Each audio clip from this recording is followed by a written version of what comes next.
साथियों नमस्कार, स्वागत है आपका फीएलएस स्टडी मंत्रा यूट्यूब चैनल पे। साथियों, यूपी ट्रिपल एस सी का अब इस समय का मोस्ट अवेटेड रिजल्ट जो है वो है बीडीओ भर्ती का साथियों। ठीक है साथियों, और जो बीडीओ भर्ती का रिजल्ट है उसके बारे में लोग इंतज़ार कर रहे हैं। छात्राएं बहुत बेसब्री से इंतज़ार कर रहे हैं कि इसका डीबी रिजल्ट आ जाए किसी प्रकार से, क्योंकि इसमें हो क्या रहा है। इसमें एक कोर्ट केस हो गया था बीच में, आपको मालूम है, ईडब्ल्यूएस के लिए। लेकिन मैंने कहा था कोर्ट केस इतना ज़्यादा भी तवज्जो मत देना आप कोर्ट केस को, कि कोर्ट केस की वजह से इसका रिजल्ट रुकेगा। बिल्कुल भी रिजल्ट नहीं रुकने वाला है। ठीक है, ये सारी चीज़ हम चर्चा करेंगे। दूसरा, कुछ बीच बीच में जो आ रही हैं खबरें कि 19 तारीख को रिजल्ट फाइनल आ जाएगा, मतलब डीबी रिजल्ट आ जाएगा, या 24 तारीख को डीबी रिजल्ट आ जाएगा, उसके बारे में हम चर्चा करने वाले हैं इस वीडियो में। तो आखिर तक आप बने रहिए। और साथियों, अगर चैनल पर पहली बार आए हो तो चैनल को सब्सक्राइब करके रख लेना। देखो साथियों, एक मैंने वीडियो में बताया था आपको कि शासन के द्वारा जो आयोग है, यूपी ट्रिपल एस सी आयोग, आपको मालूम है लेट लती भी बहुत ज़्यादा होती है इसमें। इसका कोई वो नहीं है कि कब कौन सी भर्ती करा दे, या कौन सी भर्ती का रिजल्ट दे दे, या कौन सी भर्ती का नोटिफिकेशन निकाल दे। इसका कोई कैलेंडर तो फिक्स नहीं है। लेकिन शासन के द्वारा इसी के ऊपर इसको फटकार लगाई गई थी कि आप हमें जो 4-5 साल हैं उनका ब्यौरा दीजिए कि आपने कौन कौन सी भर्ती पूरी कराई और क्या आपने समय लगाया। ठीक है, रीज़न बहुत बड़ा है। रीज़न है 2015 की भर्तियां भी पेंडिंग हैं, 2016 की भर्तियां पेंडिंग हैं, 18 की भर्तियां पेंडिंग हैं, 19 की, 21 की, 22 की, 23 की सारी भर्तियां पेंडिंग पड़ी हुई हैं। इसके चक्कर में थोड़ा शासन ने सख्ती दिखाई है। लेकिन मैंने उस दिन भी उस वीडियो में ये भी बताया था कि शासन की सख्ती दिखाना या फिर आयोग को कुछ कहना, आयोग कितना इम्प्लीमेंट कर पाता है ये तो वक्त बताएगा, समय बताएगा। लेकिन अगर ऐसा हो रहा है, अगर 19 तारीख को रिजल्ट आने की बात चल रही है, तो इसमें सच्चाई है कि नहीं है उस बारे में चर्चा करेंगे। लेकिन साथियों, उससे पहले हम आपको एक चीज़ बता दें कि आपका जो रिजल्ट है, जो तुम्हारा 1953 वैकेंसी है, और 1953 वैकेंसी के सापेक्ष अगर 1953 वैकेंसी है, एक मान के चलना 1953 वैकेंसी, इसका 1.25 गुना लिया जाएगा। ठीक है साथियों, और 1.25 गुना लगभग आपको 3000 के समथिंग बैठेगा। कितना बैठेगा? 3000 के समथिंग बैठेगा। क्या 3000 लोग ही इसमें लिए जाएंगे? बिल्कुल नहीं लिए जाएंगे। और ये आप जानते हो कि 5 गुना का 12 गुना हो जाता है, और 15 गुना का 60 गुना हो जाता है। ये कैसे होता है? तो ये होता ऐसे है साथियों कि सेम नंबर वाले जितने भी स्टूडेंट होते हैं उन सभी को कॉल कर लिया जाता है। मतलब या तो डेट ऑफ बर्थ के हिसाब से या किसी और के हिसाब से, जो सेम नंबर पे आ गया उसको सबको कॉल किया जाएगा, जो भी अगली स्टेज होगी उसके लिए।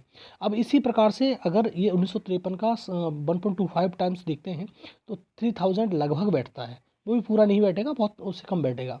लेकिन फिर भी इसमें जो मैंने बार बार मैं कह रहा हूँ, शुरुआत से भी कह रहा हूँ, कि आपका जो डीबी का रिजल्ट है उसमें कम से कम 6000 लोगों को कॉल किया जाएगा, और 6000 से अधिक ही डीबी कराया जाएगा। जिस दिन डीबी का रिजल्ट आए उस दिन देख लेना आप, 6000 के समथिंग होगा या 6000 से ऊपर होगा जो आपको डीबी के लिए कॉल करा जाएगा। डीबी में लोग बुलाए जाएंगे।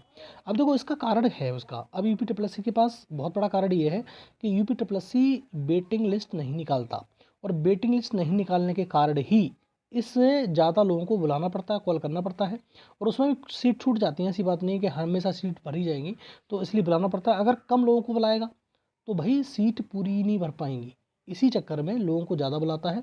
उसके बाद में जो फाइनल मेरिट होती है उसमें लोग चढ़ जाते हैं, ये होता है। तो 6000 लोगों का डीबी होगा, इसमें कोई भी दो राय नहीं है। इस बात को आप गांठ बांध लो, और 6000 लोग अपने जो डॉक्यूमेंट वगैरह हैं वो तैयार करा लें। ठीक है साथियों, और जो ये भर्ती है आपकी जो तुम्हारी 1953 वाली, उसके कारण से एक जो नई भर्ती मैंने बताया है आपको, एक वीडियो बनाया था और बताई थी कि इसका 2500 जो पद हैं उसकी भर्ती अटकी पड़ी है। और ये अब की भर्ती नहीं है, इस समय की नहीं, 2018 के बाद ही इस 19 या 20 में इसका अध्याचन आ गया था कि एक नई भर्ती आपको बीडीओ की करानी है, वो 2500 पदों पर है, जिसका अध्याचन ईपी ट्रिपल एस आयोग के पास भी है।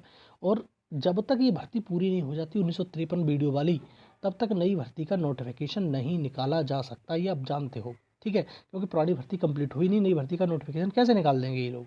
ठीक है, तो इसी चक्कर में ये नई भर्ती अटकी पड़ी है, और ये पैट 2023 से ये भर्ती आएगी। और जो मैंने एक वीडियो में बताया था, ये पैट 2022-23 वालों के लिए बहुत अच्छी खबर है कि ये जो जिसमें मौका नहीं मिला था 1953 वाले में, इस भर्ती में आपको मौका है। और मैंने ये भी बताया था कितने मार्क्स वाले सेफ हैं। अगर कम से कम भी छात्र लिए जाएंगे, ये मान लो कि अगर सिर्फ 30 या 32 गुने छात्र लिए जाएंगे, तब भी 43 नंबर फिक्स है, आपको तुम्हारा शॉर्ट लिस्टिंग देखने को मिल जाएगी। ठीक है, तो ये बात रही इसके बारे में। दूसरा साथियों, इस समय अब बात करेंगे रिजल्ट के बारे में, उसके बाद में कट ऑफ के बारे में बात करेंगे, इसमें चर्चा करने वाले हैं। देखो साथियों, अगर ये जो शासन की फटकार काम कर रही है तो रिजल्ट आपका 19 को तो नहीं, मेरे को लग रहा है कि 19 को फाइनल आ जाएगा, लेकिन इतना ज़रूर मान लो, विश्वास रखो आप कि फरवरी के अंत तक आपका रिजल्ट जारी हो जाएगा। अगर ये तुम्हारा जो शासन ने इसको फटकार लगाई है, बहुत सारी चीज़ सुनाई हैं और ब्यौरा मांगा है, इसके चक्कर में थोड़ा सा हड़बड़ाएगा भी आयोग, तो ये सारी चीज़ें आपको फरवरी के अंत तक, देखो 19 फरवरी है, 28 का तो वैसे महीना है, तो 24, 25, 26 तक आपका रिजल्ट जारी हो सकता है, इसमें कोई दो राय नहीं है। आप बस विश्वास रखिए और अपना जो काम कर रहे हो, मतलब सीधी बात है, आयोग पर प्रेशर बनाना, ये चीज़ आप बनाते रहिए, जैसे 13 तारीख को आपने किया भी था और उसमें कोई दिक्कत नहीं है। यही चीज़ होती हैं जो प्रेशर बना सकती हैं, ठीक है। तो आपका डीबी का रिजल्ट इसी महीने जारी हो जाएगा 28 तक। और दूसरा साथियों, ये अगर इस महीने जारी हो जाता है तो आपका डीबी जो स्टार्ट हो जाएगा, वो डीबी आपका मार्च में हर हाल में स्टार्ट करवा देंगे ये लोग, ठीक है। और आयोग चाहेगा तो 10 या 12 दिन के अंदर डीबी निपटवा सकता है, चाहेगा तो, अन्यथा की स्थिति में आप जानते ही हो क्या होता है, बहुत सारी चीज़ें होती हैं। लेकिन जैसे तुम्हारा अभी लेखपाल की भर्ती थी, 700 लोगों का डीबी एक दिन में कराया था, फर्स्ट शिफ्ट और सेकंड शिफ्ट, तो उसने बहुत जल्दी डीबी निपटा दिया, मतलब जल्दी तो नहीं लेकिन दिन लग गए, लेकिन उसमें लोग ज़्यादा थे, 28,000 के समथिंग लोग थे, इसलिए थोड़ा समय लग गया। लेकिन इसमें तो अगर 5-6 हज़ार होंगे तो 10 या 12 दिन में, 15 दिन में इसको डीबी को निपटा सकता है, मतलब मार्च में डीबी खत्म करा सकता है, ठीक है। इतनी कैपेसिटी है आयोग की, ठीक। दूसरा साथियों, इसके डीबी की कट ऑफ की बात करें कि डीबी का कट ऑफ कितना रह सकता है। देखो साथियों, मैंने बार बार बताया है डीबी का कट ऑफ आपका, कि जो डीबी का कट ऑफ है, जैसे मान लो कि 190 मार्क्स हैं, 190 मार्क्स में आपको या तो +2 कर देना है या -2 कर देना है, और +4 भी हो सकता है, या +4 नहीं, -4 भी हो सकता है। प्लस तो जाएगा नहीं, लेकिन माइनस ही समझो आप कि आपका 190 है तो 186, 187, इतना मतलब कट ऑफ आपका जा सकता है। और 190 एक आंकड़ा मान के चल सकते हो कि 190 पर आपका जो आंकड़ा है वो फिक्स रह सकता है, कि 190 आपकी कट ऑफ मान सकते हो। और आपको मालूम है, ये चीज़ मैंने कई बार बताई है, कि 3 कैटेगरी, जैसे जनरल है, ठीक है साथियों, ओबीसी है और ईडब्ल्यूएस है, इन तीनों की कट ऑफ में अब कोई भी बदलाव नहीं आता है, ठीक है साथियों। तो इन तीनों की कट ऑफ सेम जाती है तुम्हारी डीबी के लिए, लेकिन जब फाइनल कट ऑफ आता है थोड़ा सा सिनारियो चेंज हो जाता है, थोड़ी थोड़ी मामूली अंतर आ जाता है। लेकिन साथियों, मैं अभी बता दूं आपको कि इस बार जो इसकी डीबी की कट ऑफ है और इसकी फाइनल जो कट ऑफ जाएगी, ये आपके ऊपर डिपेंड करेगा कि कितना अंतर रखना चाहोगे, ठीक है साथियों। अगर आप चाहोगे तो ये जो डीबी कट ऑफ होगी, फाइनल कट ऑफ होगी, तो 10 नंबर से ज़्यादा नहीं बढ़ पाएगी, अगर आपकी कोशिश रहेगी तो, ठीक है। और ये विश्वास है पूर्ण तरीके से, और आप जी जानते भी हो, ये अगर ये फाइनल कट ऑफ आपको 10 नंबर पे प्लस रोकनी है, जैसे डीबी कट ऑफ चलेगी 190, तो 200 के आसपास रोकनी है आपको, तो आपको थोड़ा सा काम करना पड़ेगा, इसका डीबी अच्छा खासा स्किप कराना पड़ेगा। और बहुत बड़ा लॉट है आपका लेखपाल वालों का, लेखपाल वालों को कन्विंस करना पड़ेगा, हम भी कोशिश करेंगे, आप भी कोशिश करना। अगर लेखपाल वाले कन्विंस हो गए तो ये कट ऑफ 10 नंबर से ज़्यादा नहीं बढ़ेगी, और ये देख लेना आप।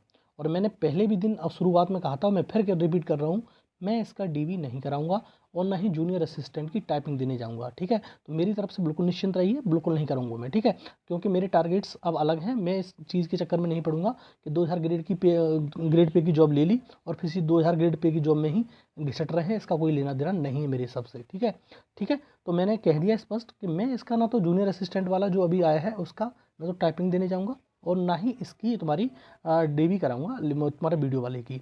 लेकिन आप लोगों को और लोगों को कन्विंस करना है, ठीक है। मैं भी अपनी तरफ से जितना भी हो सकेगा लोगों को कन्विंस करूंगा, लेकिन आप भी कन्विंस करना है। अगर 10 नंबर के एक्स्ट्रा रोकना है, जैसे 190 चली गई, 192 चली गई, तो 202 या 200 के समथिंग में आपको फाइनल कट ऑफ देखने को मिलनी ही चाहिए, तभी आपका भला होगा, ठीक है साथियों। तो ये रहा वीडियो अच्छा लगता है साथियों लाइक शेयर कर दो, चैनल सब्सक्राइब कर लो, बेल आइकन दबा दो, जिससे मेरी आने वाली वीडियो को नोटिफिकेशन मिल जाएंगे, ठीक है साथियों, धन्यवाद।